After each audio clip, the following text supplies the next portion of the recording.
All right, everybody, welcome to Sports Talk Uncut. As always, I'm Dan Siegel alongside Anthony Servino, and we have a lot to talk about this weekend. Obviously, the Super Bowl is now 8 days away. We'll get to that. But this week, not a whole lot of Super Bowl talk. Teams aren't even in Minneapolis yet, more just practices getting ready for it. So in the meantime, while we had really nothing to talk about, Vince McMahon decided to put his head right at the front and announce the reimagination of the XFL, which will launch in 2020. Now, there wasn't a whole lot of details. Vince is trying to sell this as something that he's going to take a lot of input from other people, whether it be the fans, whether it be the media, whether it be people who know football in itself. But the one thing that he did say that I think is smart is that the league will start basically right after the Super Bowl. So end of January, beginning of February. So you'll basically have that rollover, and that's good timing. But, before we get into too much, Anthony, I want to get your feedback on what you took out of the press conference.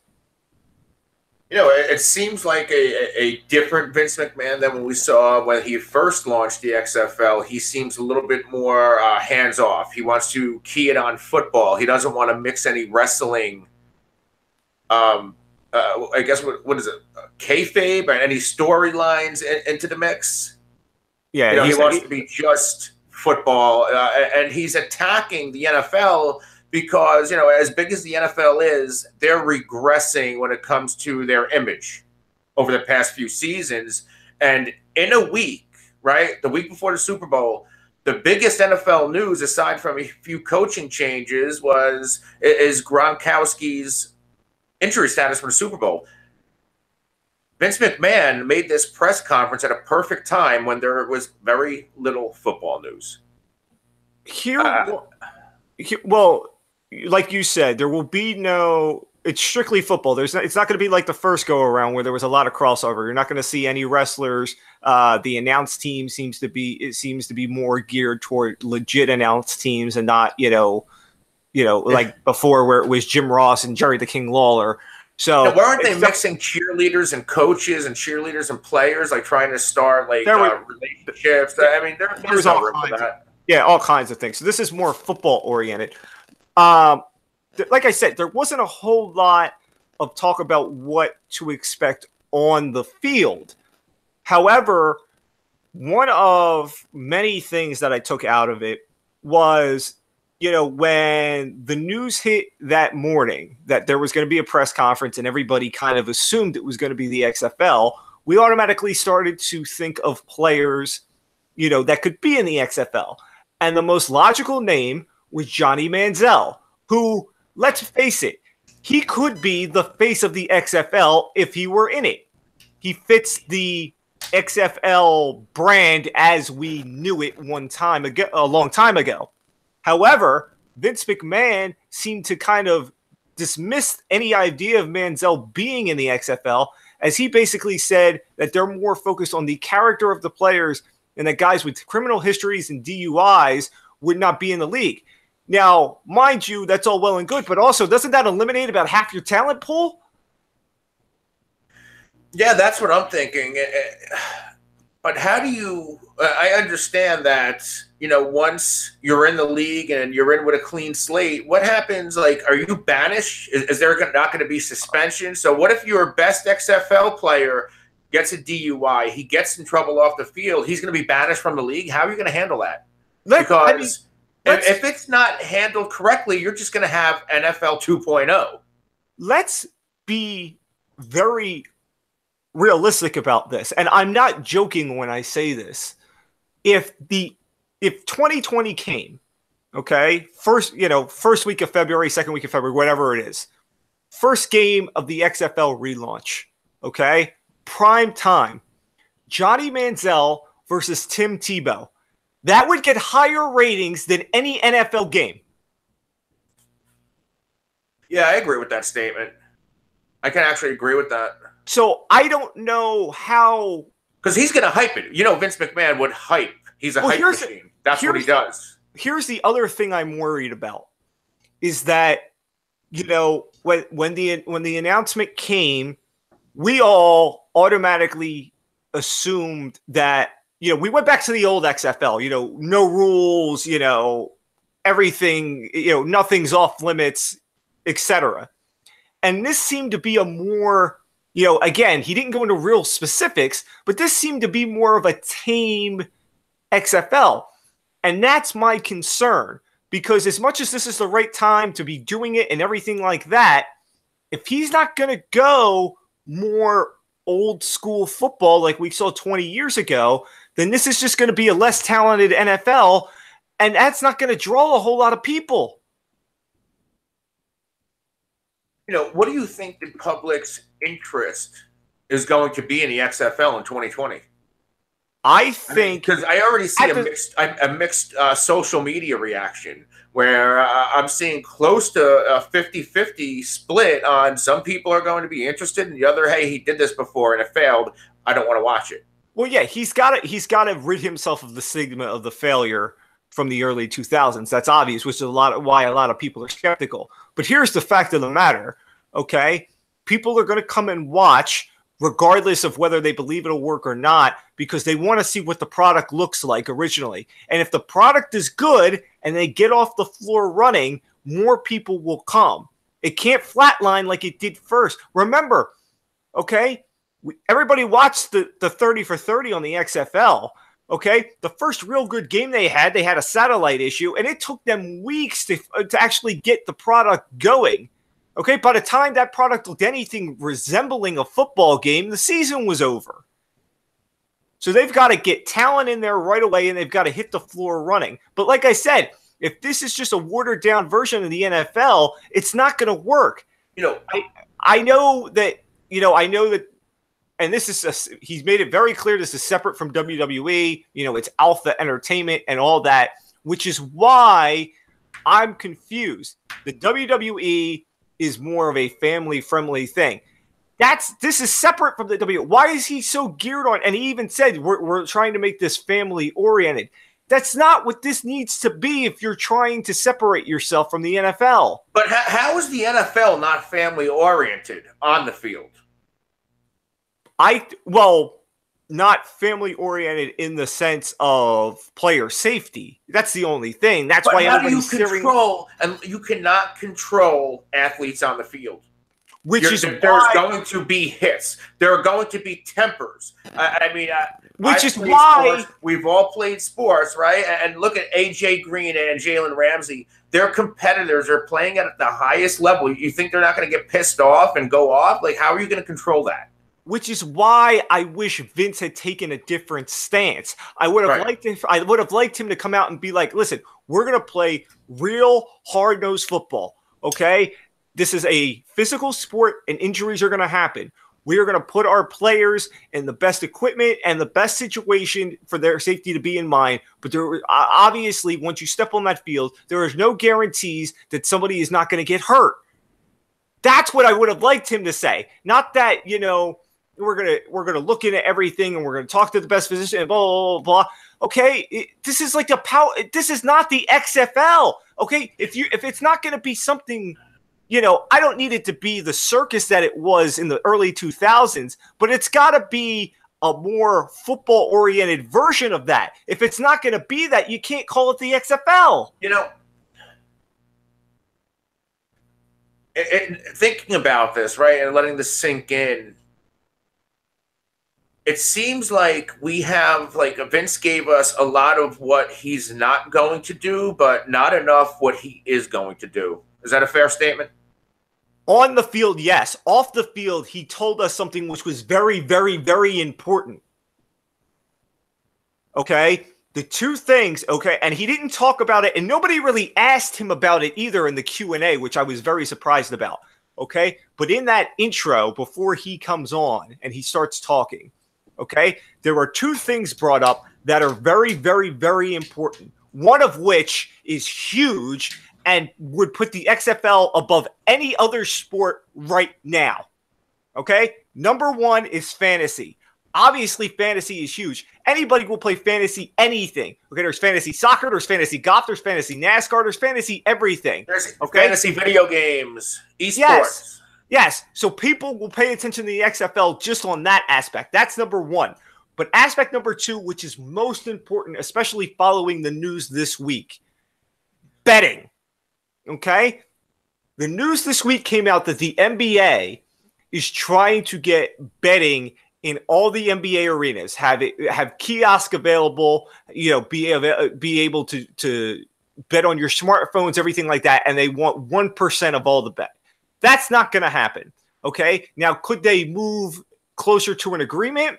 Maybe, but it's going to be a fight. As it is, we're still waiting for New Jersey to decide if they're even going to make betting legal here. Here's the thing: while the NBA is in this struggle to try and be the first of the major sports, so to speak, to get in on betting, if they're still battling in 2020 and the XFL gets there first, that gives them leaps and bounds an advantage over anybody else as far as a major entity.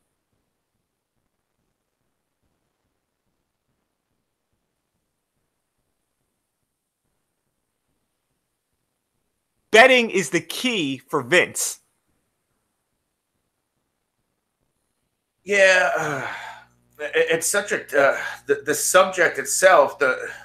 And here's the funny thing. Okay, the NBA is at the forefront of trying to get betting legal. This is the same. Okay, first of all, you're basically saying like, yo, bet on our sport. The integrity, we're not worried about. This is the same sport that had a referee jailed for fixing games, and now you're just going to let betting in like it's nothing? I'd have more respect if the NFL would just admit, like, hey, the Raiders are in Vegas, and the stadium we're building right across the street, there's about 6 casinos with sports books. Just let's just do it now. I'd have more respect if this was the NFL, not the NBA. Come on. Yeah, I don't see that happening. I'm not too familiar with the story, to be honest with you. With which story? With the whole NBA trying to get the kiosk. Yeah, that's news to me. It just came out this week, and basically, like I said, they're trying to get something worked out where, in their minds, they'd have kiosk at every arena where you could go to the kiosk and bet. You could bet on your smartphone, whatever. I personally love the idea. The idea is all well and good, except for the fact that the NBA wants 1% of all betting. Okay? Bookmakers aren't going to let them get 1%. No, not at all. Okay, Brent Musburger. Especially, wouldn't if it's going to be legal, then they would have to, bookmakers have to give up to the state, right? Tax? They're going to have to pay something. Well, I don't know what goes into that, but let's just put it this way. Brent Musburger, who was an all-time announcer and now has gone to Vegas and become an odds guy. He was asked about this, and and when asked about his first reaction, he laughed. He said, "There's no way the NBA would ever get 1%." Which is why I think, okay, Vince wouldn't say this if there's not a plan in place to have it done. Okay, which means that at 2020, when it launches, betting is going to be available in some way, shape, or form. So while the NBA sits here and power struggles, they're on the clock. Because if XFL and Vince get there first, like I said, it's a huge advantage. I don't think I can understate that anymore. How does politics play into this if Vince is going to have betting in place, right? Vince made it clear there was going to be no politics involved in the XFL. Well, in order to get this in place, there's going to have to be politics. Like I said, I'm going to assume, and obviously we don't know. And again, why nobody asked him this in the Q&A boggles my mind. That was like the biggest thing I took out of the 2-minute little video before he came on. Fantasy and betting. Like, I don't understand how much bigger that could have been when they splashed all that stuff. And nobody asked. But you've got to assume that if he's putting that out there, he's already done some sort of legwork to know it can be done. What that is, I don't know. But when he said politics, I think he was talking about more the anthem than anything else, which was brought up That's a fair. billion gajillion times, and he never front out answer it, but he made it clear, like, we're not going to have kneeling here. Okay, we're going to put it in the rules. You got to stand. If you don't want to stand, then don't play here. Boom, boom, boom. Whatever. I don't really care about it. Okay, what I care about is what's going to happen on the field, and that we don't know anything yet. Where's his player pool coming from? If the NFL is going to get the elite of the elite, so we're going to see a bunch of practice squad guys in the XFL? Oh, wait. So you're not going to have criminals or DUI, so that group of practice squad players just got cut in half. Well, that's what I said. I mean, no criminal history, no DUI. I mean, you're really eliminating. Right. But what I'm saying is you already have a depleted talent pool because of the NFL. So how much more depleted is it going to get? Here's the thing. As far as filling out a team, I don't know how much talent is there. But think about QB-wise. Okay, he said there's 8 teams. Okay? I can fill half that league with legitimate quarterbacks. Who? And Manziel, Kaepernick, you going off of that? Tebow? There you just gave 3. I got a 4th for you. Actually, I got 2 more for you. Okay. RG3. Okay. Michael Vick. Oh, I knew you were going to go Vic. I should have said I knew you were going Vic. But what about their past? What about Manziel's past? What about Vic's past? Again, I know. Vince said this, which is why I'm very What about confused. Kaepernick? You think he's going to stand in the XFL if he didn't stand in the NFL? Why? He said he was willing to stand in the NFL and nobody would give him a deal. Let's put it this way. There's a whole lot of unknowns right now with the XFL. Okay? But the idea is I don't know. I don't know how you feel. Like, I'm anticipating, but I'm hesitant at the same time. Not because of the failures of before, but that I think because he failed the first time, instead of trying to tweak what he did before and keep the consensus the same, he's almost going 180. And that I think is the opposite of what we need. So what do you think he should have done with because the old product, yes, it failed, and it was a mixture. It was a storyline football league. Yeah, take all the extra stuff out. Take the extra stuff out. I don't need. You're not going to get away with cheerleaders who look like they should be in clubs. We're not worried about storylines. This isn't a soap opera.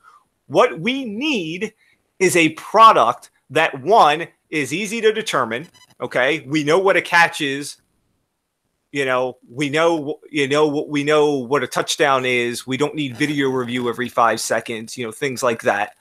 And number 2, we need to know that on the defensive end, guys are going to be able to use their hands and hit like they used to.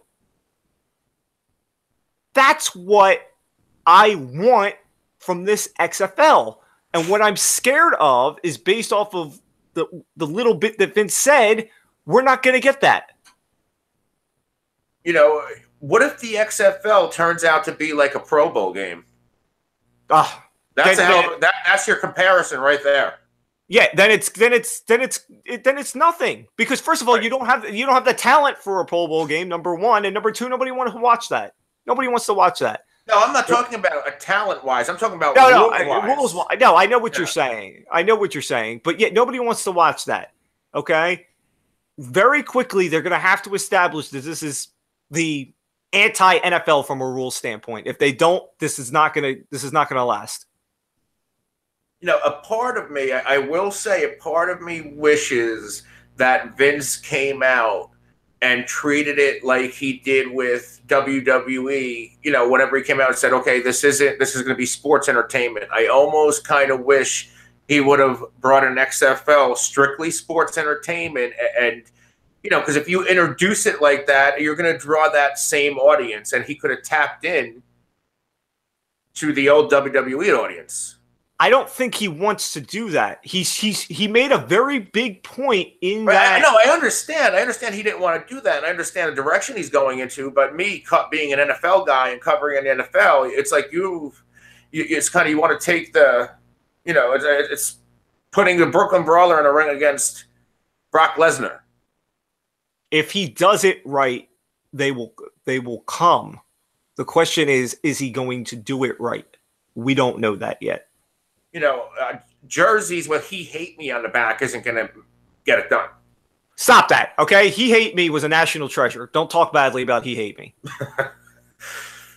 All right, let's move on. All right, I don't want to go too much into the Super Bowl because obviously we'll go more in depth next week.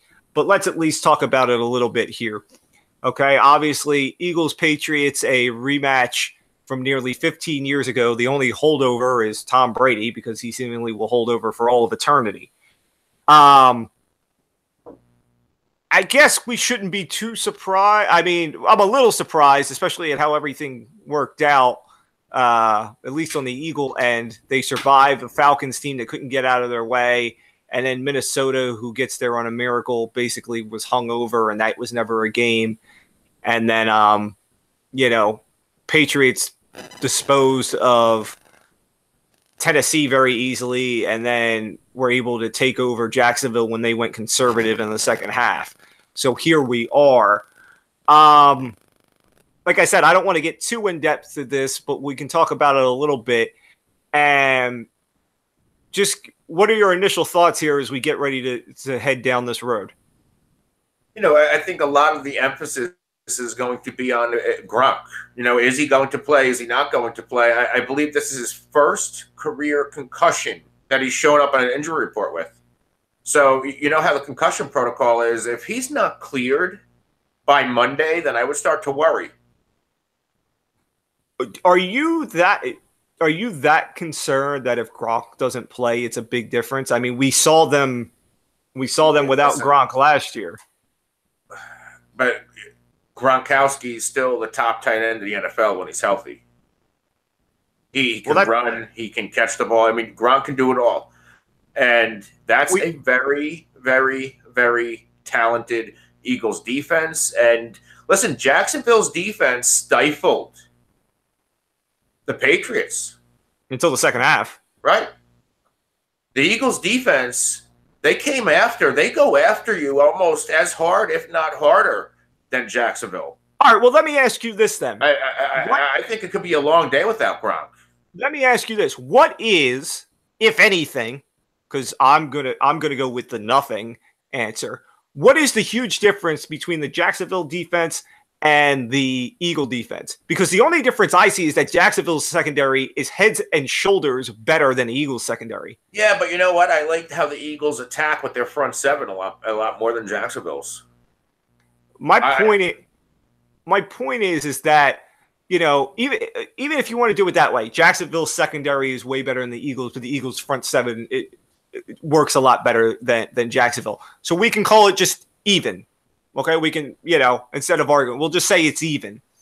I just saw what the Patriots did to Jacksonville. Okay? But what did they do?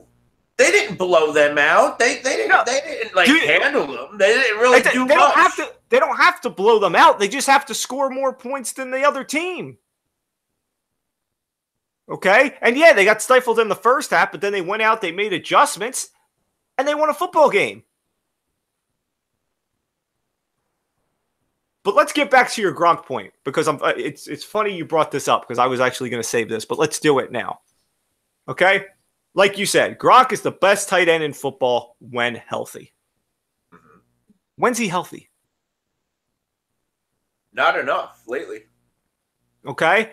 And the Patriots have proven that they can win without Rob Gronkowski, correct? Yeah. Okay. So. But you wouldn't rather have a healthy Gronkowski on a field? That's not where I'm going with this. Let me think. Okay. Go. Okay. We have the theory, we'll put it that way, that at some point this year, Bill Belichick was ready to pull the trigger on moving on from Tom Brady. Okay. And Tom Kraft stepped in, and, and we all see, Jimmy G go, and we all see how that went. Giving there's a saying, your best trait as an athlete is availability. Availability is more important than talent or anything else. And Gronk, availability-wise, is eh. If you're the Patriots, okay, especially after they kind of went all in this year, dealt away all the draft picks, everything like that, blah, blah, blah, blah, which kind of signaled that maybe they were ready to move on from Brady, one last push with Brady. Okay, and now we've kind of got the revert. Would you not entertain the idea of moving Gronk? Okay, but are we talking about the Super Bowl, or are we talking about moving Gronk? Because that's a whole other conversation. Yes, I would entertain the idea. I was going to say, I'm spiraling off of what you talked about with Gronk, okay? Because, yes, we're talking about how Gronk has the concussion. Right now, availability for the Super Bowl is up in the air.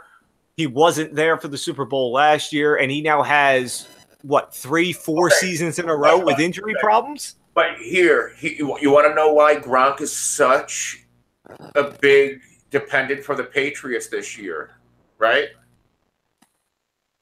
Who was Gronk's backup last year? Martellus Bennett. The Patriots always had a capable number 2 tight end. Even when it was Tim Wright, years ago, when Gronk first started stumbling with his injuries. Dwayne Allen is serviceable. Dwayne Allen is not serviceable. He cannot pick up the Patriots playbook. He is worthless out there.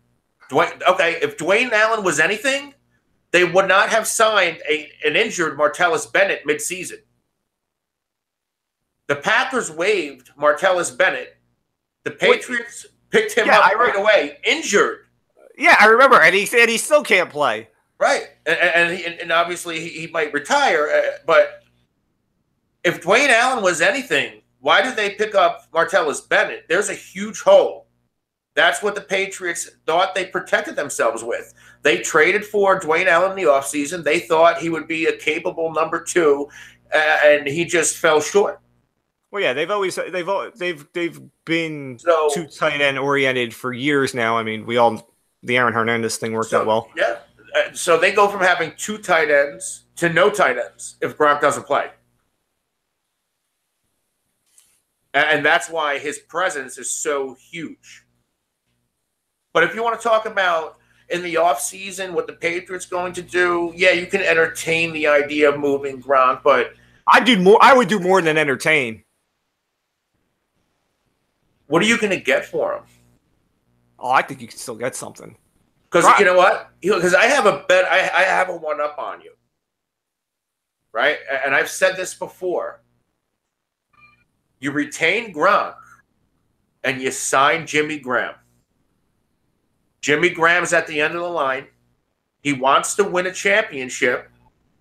I believe the Seahawks are moving on from him. You don't think Jimmy Graham would take a discount to go win a Super Bowl? Wait, hold on. You think the Seahawks are just going to cut him? Yeah. Jimmy Graham will not be on the Seattle Seahawks in 2018. Why?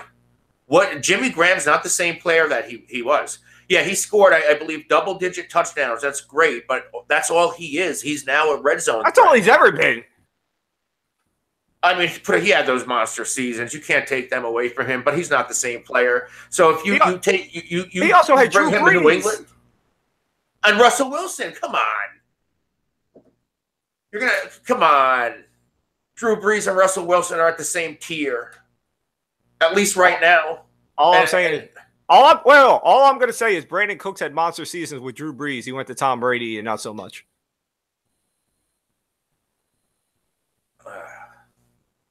That's all I'm saying. More weapons in New England. You know that. Come on. Don't even start that argument.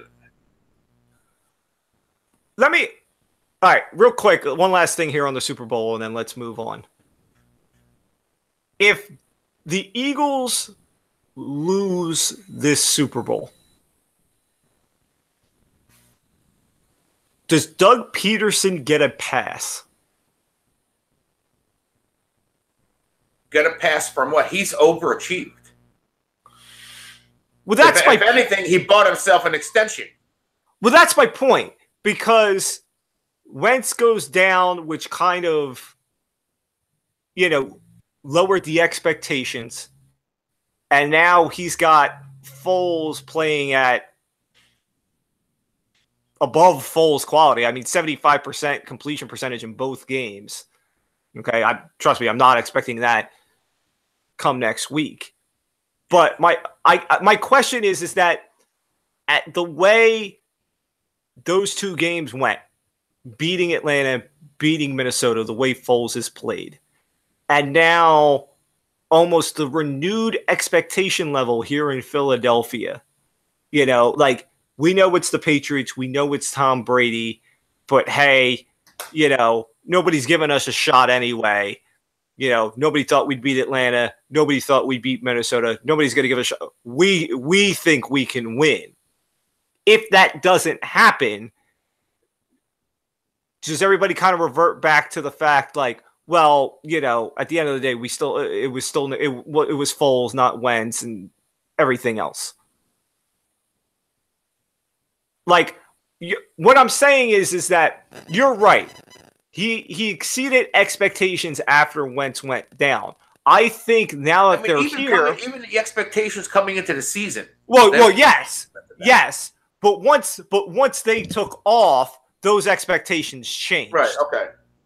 Okay. Listen, even if Doug Peterson calls his worst game after his play calling the past two games alone gets him a pass. So you think he can do no wrong? Absolutely. And if any Eagles fans has an issue with that, there was a guy named Chip Kelly in between Andy Reid and Doug Peterson. In my opinion, you have Andy Reid 2.0. You have a direct disciple of Andy Reid and Doug Peterson. That's where I was going. Thank you. You said exactly what I wanted you to say. Because Andy Reid 2.0, what did Andy Reid get you?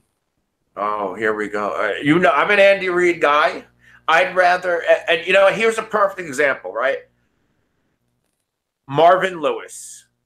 Would you rather be a Bengals fan or would you rather be a Browns fan? Marvin Lewis at least got you to playoffs 7 times. He didn't win a game, but he got you to the playoffs 7 times. Or you're the Browns.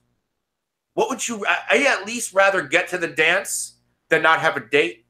Whoa, this isn't about. Andy Reid and Marvin Lewis are completely different. Marvin Lewis, yes, he took a team that couldn't get to the playoffs, gets them to the playoffs regularly, and just can't win. Andy Reid had the best team in the NFC for an extended period of time, 4 or 5 years, got to the Super Bowl once.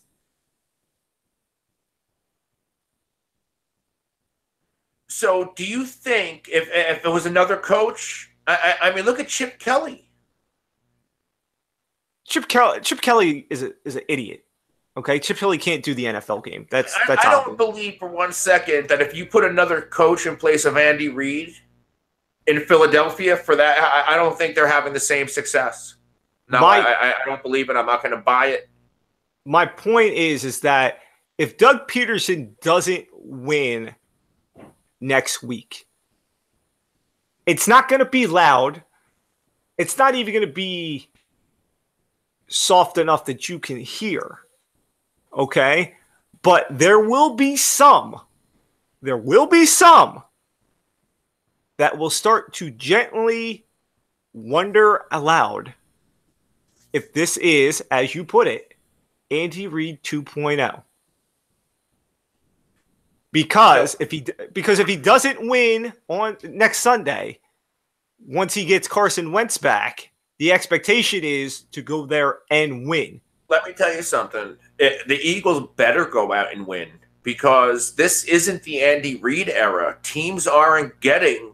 I mean, look at Seattle finally fell off. Teams aren't getting to the championship game every year anymore in the NFC. There's too much talent.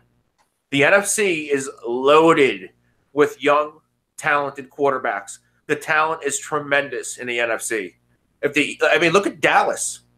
Everybody was saying Dallas was going to do what Eagles did, and they were an 8-8 team. Now I know they had the Zeke issue, but listen, the Eagles could go. What if Wentz doesn't come back? What if there's an issue with his recovery? There's so many what ifs. There's no guarantees that they'll ever get back there with Doug Peterson or anybody else.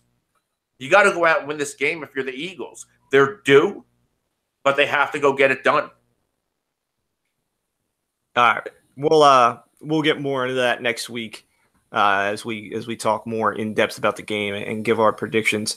Let's talk about the Baseball Hall of Fame.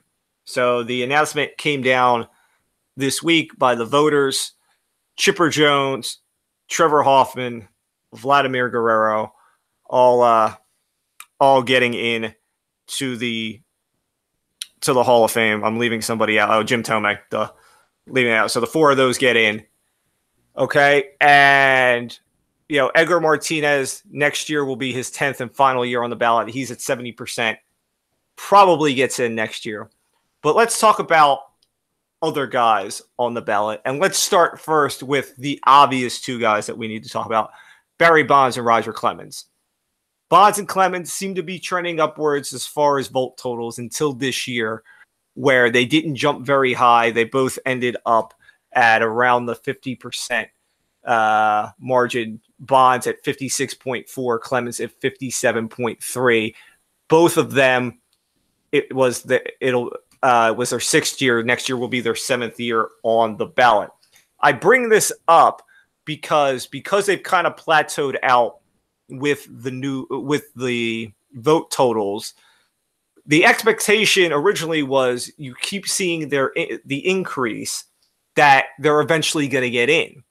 Now that they've kind of plateaued this year, many tend to look at that as this is a sign that they're not going to get in.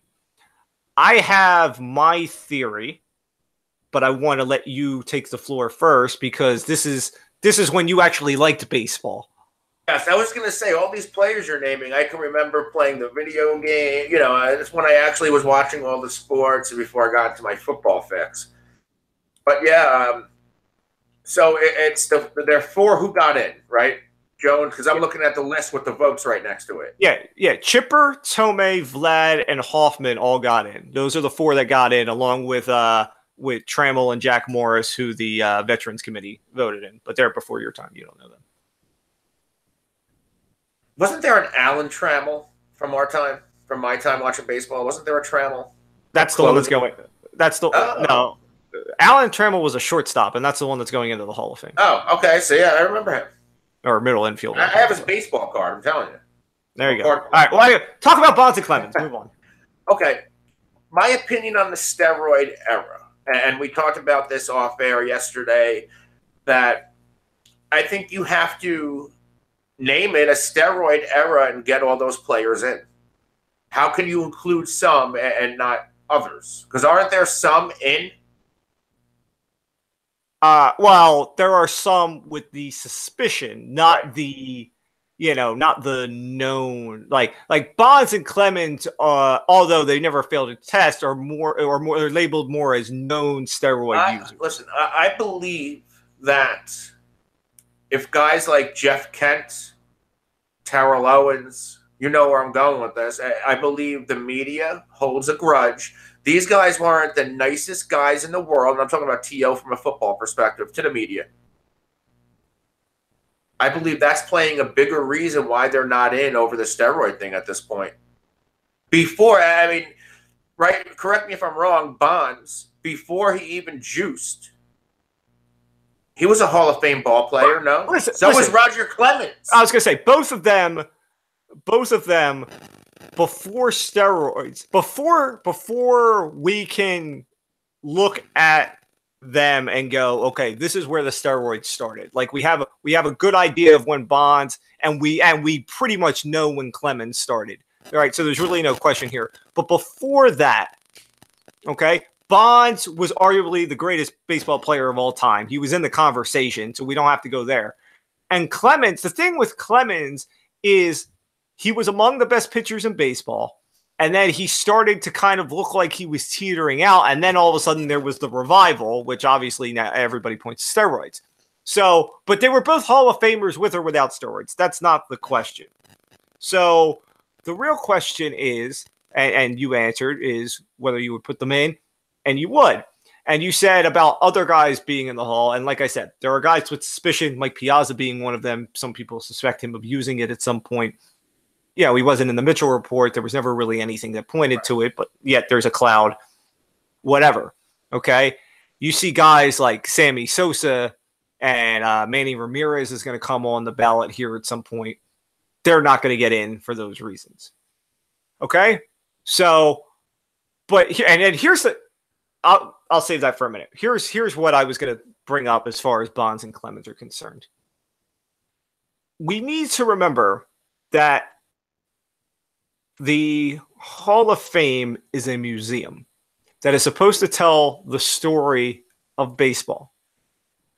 Therefore, it is very hard to try and tell the story of baseball when you're trying to exclude a part of it. The other big part of it is that baseball has always been a hypocrite of themselves. Okay? Pete Rose, even though he is shown in the Hall of Fame, is not in the Hall of Fame because he bet on baseball. And they always say that, you know, he's not in because it's plain as day. Every clubhouse, there are rules right there. There's no betting on baseball. Plain as day, you know, everybody sees it, yada, yada, yada. That's why Pete Rose isn't in. Very well. At the time, it's not like it was today where there's drug testing and suspensions and all that. At the time, even though it was illegal to use as a country, there were no rules against it in baseball. And maybe not to the same extent as steroids, but amphetamines were used throughout the 80s and 70s and 60s in baseball. Okay? And let's get this straight too. The Hall of Fame doesn't have the nicest people in it. Okay? Honus Wagner was a racist. Ty Cobb was an abuser. Okay? So it's not like this is the Hall of decent people. So let's just get that out of the equation right there. Okay? So that's one aspect. But here's the other aspect, and which is why I brought up the vote totals. They plateaued this year. They plateaued this year because it was a very heavy ballot. Okay? 4 guys got in. Edgar could have very easily been 5th, and there were a lot of other guys that were getting votes. So it wasn't as easy for people who were on the fence to vote for Bonds and Clemens to give them votes. Next year, however, things change. The only surefire Hall of Famer first ballot coming on next year is Mariano Rivera. That's it. Other notable guys next year are Roy Halladay, Todd Helton, Andy Pettitte, Lance Berkman, and if you really want to stretch it, Roy Oswalt. None of them are getting in first ballot. I'm sorry. For people who love Roy Halladay, I hear you, and he's going to get more support than he should. As far as I'm concerned, him and Johan Santana are the same exact player, and Johan Santana fell off the ballot. So stop giving me the spiel about Roy Halladay. He's not getting in on the first ballot. I don't even think Pettitte's a Hall of Famer, to be honest with you. Here's the thing with Pettitte. His regular season record was... Well, here's the thing. Here's the interesting thing with Pettitte, okay? Because Pettitte, and let me bring this up real quick because I'm not sure off the top of my head. And this is my lack of baseball knowledge. Wasn't Johan Santana hurt every other year? Johan was hurt late. Johan had a period And this is why he didn't get I a saw whole him. lot of, I remember I saw him pitch against the Yankees, so I know he was a dominant pitcher at one time. Yes, he had a 6 to 7 year stretch where he was the best pitcher in baseball. Best pitcher in baseball. He was a 4-time All-Star, a 2-time Cy Young winner. 2 times he led the league in ERA. He won the pitcher triple crown. He's got all the accolades. Okay. The difference between him and Holiday is in a stat that isn't really used as much, as far as things that we look to anymore. The win. Holiday has about 100 more wins than Johan does. Wow. And Holiday has a slightly larger span than Johan did. Johan's peak was shorter, as far as Holiday's was maybe a little longer. But like I said, when you want to go down the list of, Johan did this, Holiday did this, Johan did this, Holiday, they're essentially the same pitcher. Okay. But because of wins and the longer stretch, Holiday will get a little more support. But what I'm getting at here as far as Pettit is concerned, okay, Pettit won 256 games in his career. Okay. Curt Schilling, on the other hand, won 216. Okay, so not a huge drop. We're talking about a 50-game difference. Okay? Andy Pettit won because he was a Yankee, and 2 because of postseason, will get a decent amount of support. Whether he gets in or not, I wouldn't put him in, but Okay? But nevertheless, the fact that he was a Yankee and the postseason gives him the boost. No. Okay. Curt Schilling, on the other hand, okay, which we just mentioned, about a 50-game difference as far as wins are concerned. Curt Schilling is arguably the greatest postseason pitcher of all time, and he's certainly the greatest postseason pitcher of our generation. Right? Head and shoulders above Andy Pettit. Next year will be his 7th year on the ballot, and he's at 51.2%. So if Curt Schilling can only get about 50%, I don't want to see Andy Pettit getting 60.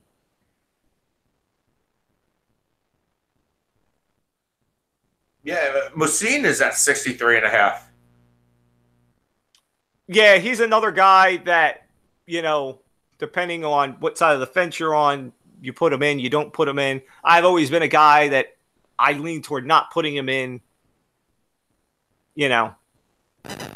So, but here's the thing, okay? And just quickly before we move off this subject, a couple of guys that were on the ballot for the first time this year, Andrew Jones, Scott Rowland, both surviving.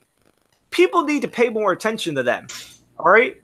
Scott Rowland, arguably a top 10 all-time third baseman. Okay, I know injuries plagued him a little bit, but still all-time top 10 third baseman. Those are the types of guys that deserve to get more. And Andrew Jones, for the longest time, was the best center fielder in baseball. You couldn't hit a ball that he wouldn't catch. 7.3? Do people forget? Did people not watch the games? Come on. I get it. I remember him with the Braves when he was young.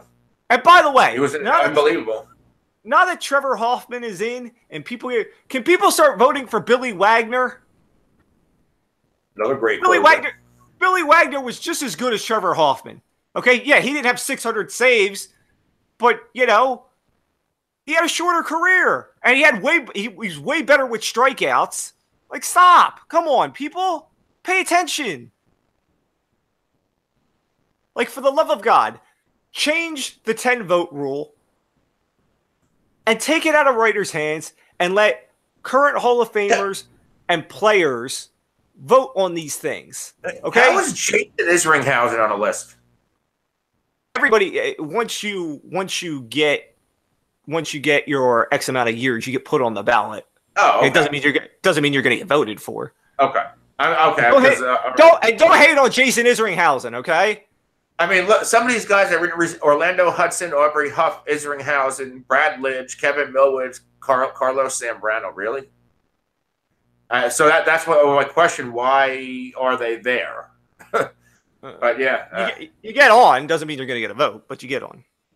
Well, here's an interesting one. Here are two names that I believe guys who made Jamie Moyer. What do you think about Jamie Moyer and Johnny Damon? And then we can move off the subject. You're a baseball guy. What is your take on Moyer? Moyer, no. Moyer pitched for a bagillion years. You know, he was never considered a top pitcher in the game. Nothing like Moyer is a no. He won me a World Series in triple play baseball. Jamie Moyer. What the terrific. Johnny Damon was very good. He was a very solid baseball player, not a Hall of Famer. Okay. Like, he's the... Like, when I think Hall of Famer... He was a rock star in Boston. Here's the thing. When you say Hall of Famer to me, I'm thinking excellent to exceptional. Johnny Damon was very good to above average. There's a gap there. I'm sorry. Okay, that's fair. All right. Let's move to basketball because LeBron James has given us all types of things to talk about. Like he only can. So let's start with the easy stuff first. First of all, only LeBron James can congratulate himself on Instagram. I love it. You love that? I loved it. Oh, God. I loved it. Sorry. When I say, okay, you always talk about my list, okay? When I say that I hate LeBron James, this is why, okay? You know, even if you want to move past the decision and all the other crappy, who congratulates themselves on Twitter before they even did it? In the third person.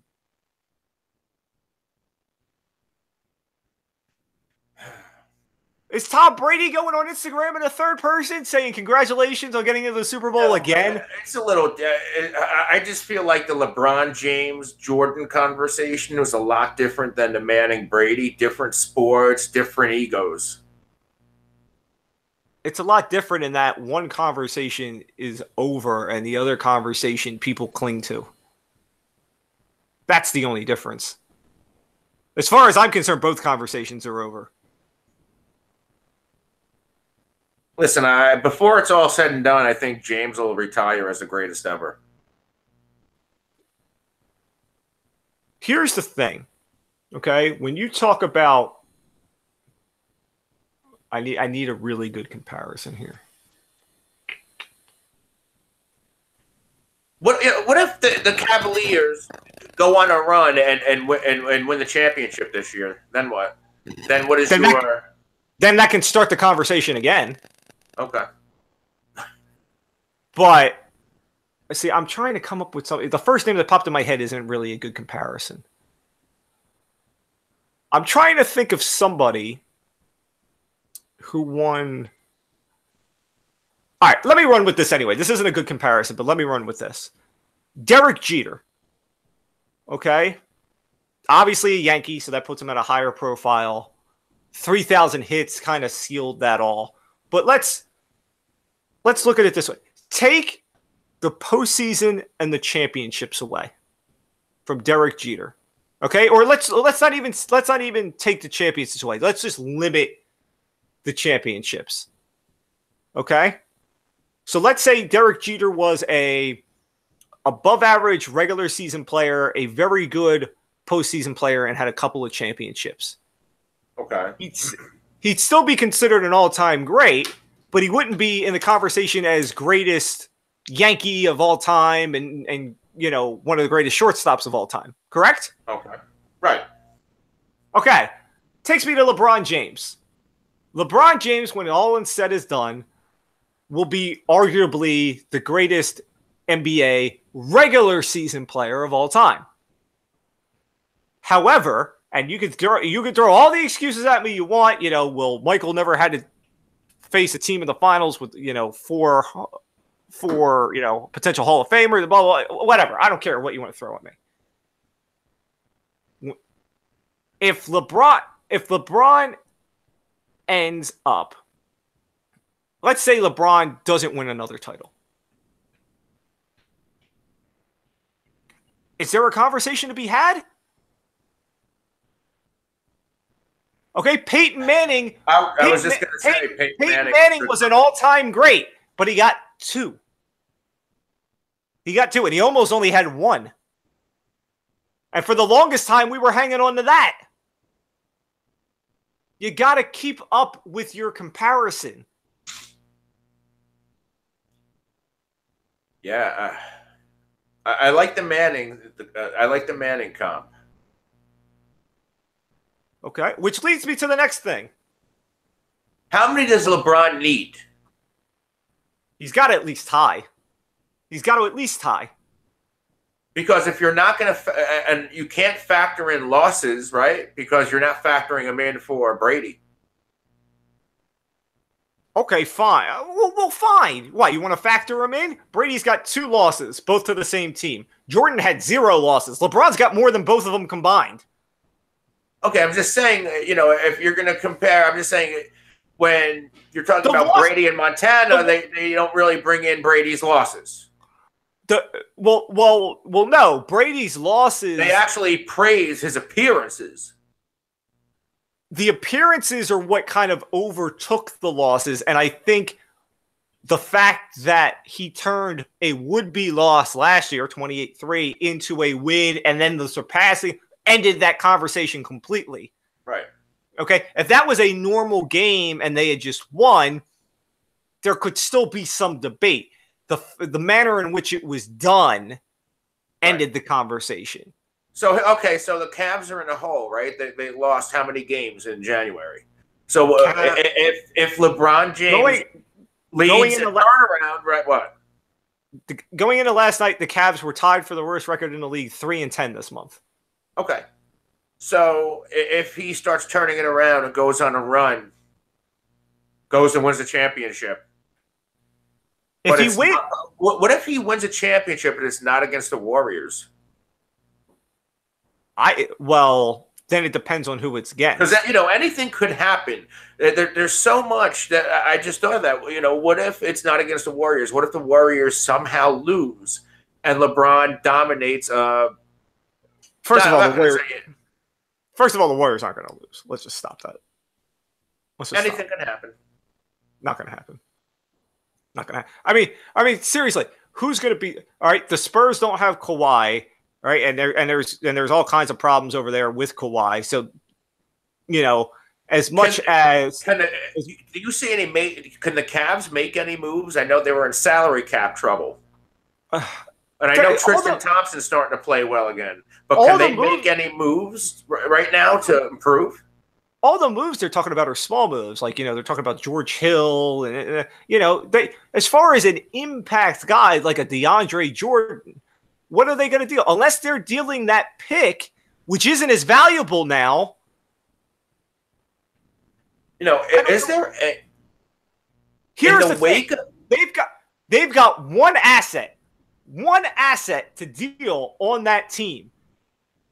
Okay? And it's something that I said months ago that now all of a sudden the national media wants to come around on. Do you remember that conversation? Kevin Love? No, not Kevin Love. Kevin Love's an asset, but I mean, it's not going to, LeBron? Yes! LeBron. Yes! Here's the thing, okay? I feel like I got to repeat myself, but now that the national media wants to jump on my horse 6 months later, let me reiterate. LeBron James is out. He's out. And the fact that this is all happening only confirmed he was out. I told you he was out before the season started. Now everybody realizes he's out, okay? The problem, obviously, is that LeBron's got a no-trade clause that he's not going to waive because he's got to keep the image in mind, okay? Dan Gilbert's got to get ahead of this because what Dan Gilbert wants to desperately avoid is LeBron, the LeBron aftermath 2.0. Okay, the first time LeBron left, we had the Dan Gilbert letter, which made him out to a racist, and Cleveland was horrible, and because the cupboard was bare, and it was just disaster. It might as well have been the Great Depression in Cleveland.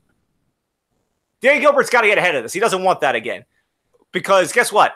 If LeBron when LeBron leaves, the cupboard's pretty bare. Isaiah Thomas is a free agent. Whether you bring him back or not, I wouldn't. And then what do you got? Kevin Love, You know, Tristan Thompson. You don't got much. That pick, which isn't anything. I got a proposition here, right? Is there any chance, if you're saying that everything's going to implode for the Cavaliers, with Boogie Cousins going down for the year, could the Pelicans and Cavs be in the mix for a deal, whether it's for Tristan Thompson, Kevin Love? Do you see anything there happening?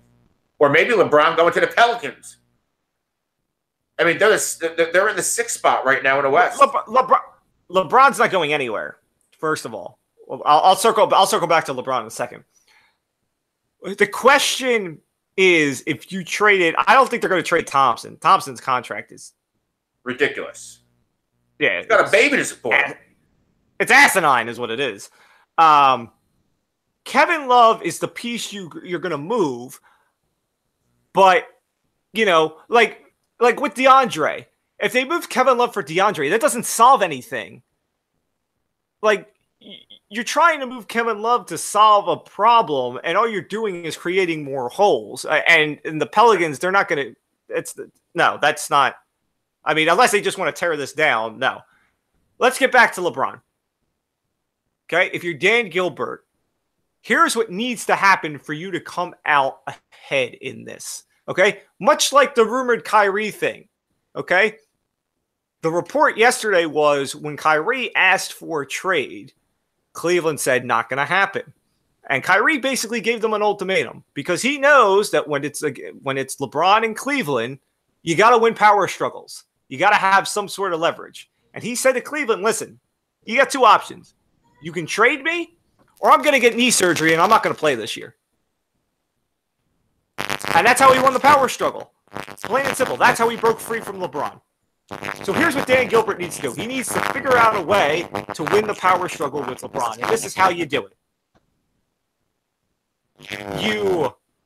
Whether you do this or not, it's leak it out to the public that you have gone to LeBron James, asked LeBron for some sort of commitment, verbal commitment. He's going to stay beyond this year. LeBron's not giving it to you. We know that. Okay, that's already been reported. They've tried to get some sort of. He's not giving it to them. So based off of that, you said, listen, LeBron, I can't get put in the position again where we head into this off season with chance that you're going to leave, and I've really got nothing to show for it. So why don't you give me the list of teams that you're willing to go to, and let me go out and we can find the best for both of us. Okay. Now whether LeBron would do that or not, he wouldn't. But that Dan Gilbert ahead of LeBron James. It makes LeBron James the bad guy. Right. That's what has to happen here. Or else Dan Gilbert's just going to get held hostage and he's going to be in the same position again. Yeah, I don't know. I just don't see that happening. It's not going to happen, but it should happen. It should happen. Here's the thing. This Cleveland team is not better than last year's, the year before, or the year before that. Okay? It's got all kinds of holes. Mostly because you don't have Kyrie and you now have Isaiah Thomas. Okay? The truth is that they'll still get to the finals because the East isn't very good and LeBron James is good enough to beat any of the quote-unquote contenders that the East has to offer. Okay? But they've got no chance in the finals. None. See, I don't know. If they brought in a guy like George Hill, he's a veteran. He's somebody that could really help that team. He's a Band-Aid on a hole in a glacier. What do they have now? They've got nothing. Right. George Hill is a tremendous upgrade at that position. George Hill, what? He's going to fix the defensive breakdowns. He's going to fix it. The fact that they let. I mean, it was a. Nice they let OKC drop. They let OKC drop 148 in a game. 148. That's like high school scores, man.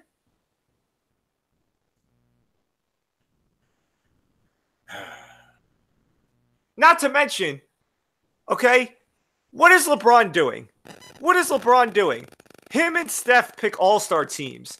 And LeBron picks not only Kyrie Irving, but he picks Kevin Durant, Russell Westbrook, and Kevin Love.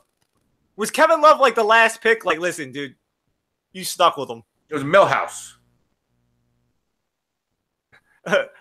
Like, he's like that last guy standing there, and they look at each other like, you can have him now. You can have him. Yeah. You can have. Like, why are you bringing Kyrie on? Stop. Stop, LeBron. If LeBron has all them, who does the... What, you want Steph's team? Yeah, what does the other team have? Steph's got Giannis, Jimmy Butler, DeRozan, Embiid, Draymond, Harden, Lillard, Lowry, Klay Thompson, Karl Anthony Towns. I'll say, hey, LeBron's got to pick somebody new. He had Boogie. Ah, yeah. Maybe he can go to Steph and try and trade Kevin Love for somebody. But seriously, why is he picking guys that you like? Stop. We know you and Kyrie aren't like. I don't care what you said about, it'll be good to be back on the court with him and Love. It'll be good to have a weekend to share the memories. Stop. Nobody believes that. Stop it, LeBron. All that negative energy towards LeBron James. You're playing right now. The man has a bigger ego than his bank account. But shouldn't he? Is it self-created, or did the public perception create that? Or did the media create? They were saying he was the king while he was still in high school. Here's the thing. Listen. Are you the king? Yes. Are you arguably the greatest regular season player of all time? Yes. Your ego bubble should be popped because you should be driven to try and win championships. He is. Then why are you congratulating yourself on 30K? What's that got to do with anything? That is a huge accomplishment. How many players did that? Whoop-de-doo! And I'm sure you're not going to give the 76ers any love. Didn't I say they were a playoff team? What do you want me to say about the 76ers? Did I not say they would be a playoff team? I told you they were a fringe 8 seed. They're at the 6 right now and climbing. That's because the East is god-awful. They're worse than I expected. Still a playoff team. I trusted the process, did you? Trust the process. Are they going to win a playoff series? Huh? Hey, they haven't gotten there. I'll take it if I'm Philly. Stop with the process. They can't. Do you know the process? The Timberwolves, another process team. Yeah, your old. Isn't that your old Bulls team? Yeah, basically, that's not hard to figure out. Because once they got Jimmy Butler, you were really going out on a limb. But let's go back to the process. The process, which has blown the most double-digit second-half leads in the entire league. That's the process. This is a group of players that were injured and never played together, though. Just imagine what they're going to do in the future. By the way, Markelle Fultz, is he ever going to learn how to shoot? That guy doesn't even look like he could play in the NBA, let alone should have been the first pick. He's a disaster. Okay? They could have had Tatum. Could have had Tatum over there instead of Sarge. You also could have had Sarge coming off the bench. Good Lord. I can't believe you're sitting here trying to tell me that I'm being harsh on LeBron. Really? Players like LeBron, players like Brady, I think we have to enjoy what they're doing because this doesn't happen. The Patriots aren't going to happen again. LeBron might not happen again. What part of me is saying that I don't appreciate what LeBron does? Have I not just sat here repeatedly and said he's arguably the greatest NBA player regular season all time? How many times have I said that in the last half hour? But is there anything that's going to make you change your perception on LeBron James? What does he have to do? I don't know what he. See, here's the thing. And he started this evolution of super teams now that now when he leaves Cleveland to go join up with yet another one, he's not going to get vilified for it. But, as far as me hating, as far as my dislike for him, I'm not sure much of that can change because it's the way he is that I don't like. And he's not going to change that. But as far as the conversation's concerned, wherever he goes after this, he better pick right because it's his last stand. Yeah, he's 33. It's his last stand, okay? And you still got some work to do if you want to get in that conversation. So you better pick right, LeBron. That's all I got to say. All right. Like we do every week here on Sports Talk Uncut, before we leave, we give a final thought. Something we could have talked about during the show or something completely different that wasn't on the topic list that we just need to get off our chest. So, Anthony, give us your final thought for the week. You take this one first, actually. Let me put some more thought into my final thought. All right, fine. I'll go first. It's something I brought up before. Okay? We don't talk a lot of hockey on this show, but since I'm the hockey guy here, I'll take care of it. We are now, a week and a half, 2 weeks away from the Winter Olympics starting. And for the first time since 1980, we will not have pro athletes, NHL athletes, attending the Winter Olympics. Minor league players and other, college player, American-wise, and then, other leagues are using their professional. But no NHL players are going to be at the Winter Olympics. Now, for a long time, Alexander Ovechkin, who is in the conversation right now and might end up as the greatest pure goal scorer in NHL history, has been vocal about when the talk was going on about the NHL maybe not allowing their players to go to the Olympics. He was vocal in saying that no matter what happened, he would be there. They couldn't stop him from playing. Well, Alex, we are now approaching those Olympics. And the last time I checked, you're not on the roster. So what happened? Okay? The fact that I knew from the start that the league, and more importantly, the team, the Capitals, was never going to let you go is one thing. But for you to be at the forefront in front of cameras and microphones, as vocal as you were about, essentially defiant, saying they couldn't do anything and you were going, and then not to go, what happened? I haven't seen anything brought up about it. I don't know if everybody suddenly forgot, but I didn't, Alex. I want to know what happened. Because if you're not going to give an answer, that just makes you a liar. Whether it's American or Russian. Liar.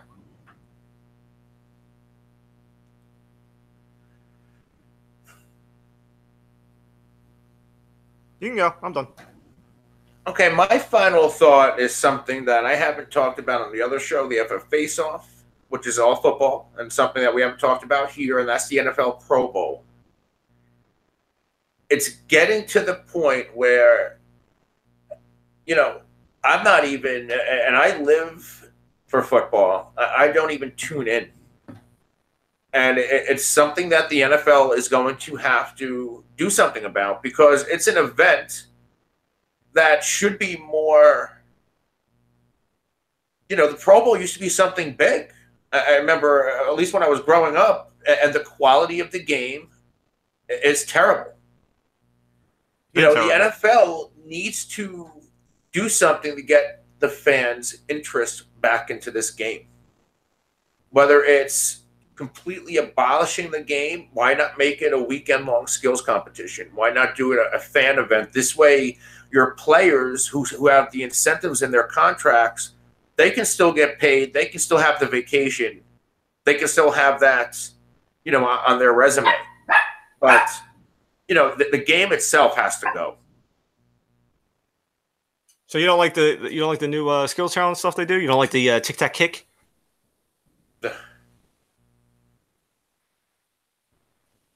I don't know. What, but what All-Star game is good anymore? Really? None. I don't really. Baseball, I'll actually watch the baseball All-Star game and home run derby. Of all of them, that's one I'll watch. But I'm saying I'm not even a baseball fan. I was saying, but as far as take the skills out of it, because I don't watch the skill. I don't really watch the skill challenge in the NFL. No, that everybody's. That's the thing with the NFL as far as Pro Bowl week. They haven't found their niche. Like baseball's got the home run derby people watch. People will still turn into the slam dunk contest for basketball, and for people who actually do like hockey, they like the skills competition. They like the different things that the NHL has done. NFL hasn't found anything. They don't have a niche. And like I said, as far as the actual game's concerned, they all suck.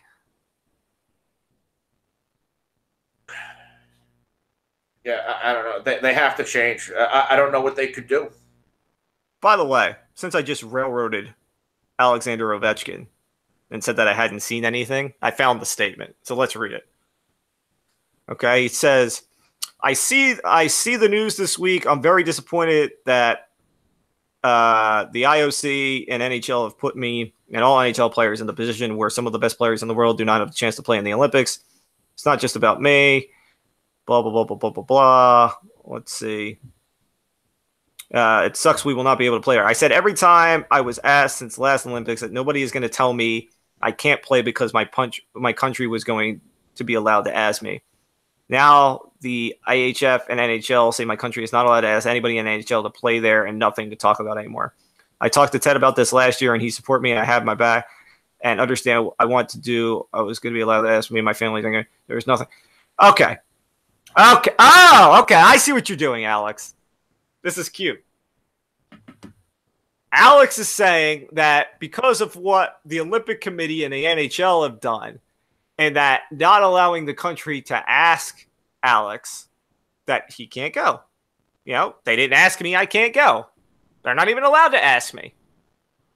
Alex, if you cared that much, you couldn't reach out? You couldn't go around? Come on. That's lame. I'm not buying that. Come on. You're not even a hockey guy. You're not buying that. Come on. No, I'm not. Alex. You better win a cup in Washington this year or else nobody's going to like you. Washington's not going to like you. Russia's not going to like you. Nobody's going to like you. All right. That's it for this week's show. Next week, obviously, we're going to talk Super Bowl. 15-year rematch. Tom Brady, the only holdover. I'm sure Anthony will sit here and tell you about how the Eagles are so similar to the Jaguars and they won't make the same mistakes the Jaguars did. So you can tune into that next week. And what else are we going to do? I guess we could start talking NFL draft and things like that. Yeah. And what I'm going to do is I'm going to start diving in to fantasy baseball because as February starts, we are getting rapidly closer to spring training. Fantasy leagues are starting to open. And for somebody who has been very good in fantasy baseball here over the last few years, I'm going to help you break it down and know what to do. So we'll dive into that starting next week as well. So that's some stuff to look forward to. I'm sure the week will provide us with some more. I'm sure LeBron will go on Instagram and congratulate himself about something else, like how he picked an awesome all-star team or something like that. So I'm sure we'll have more to discuss come next week. But that's it for this week. As always, for Anthony Servino, I'm Dan Siegel. We'll see you later.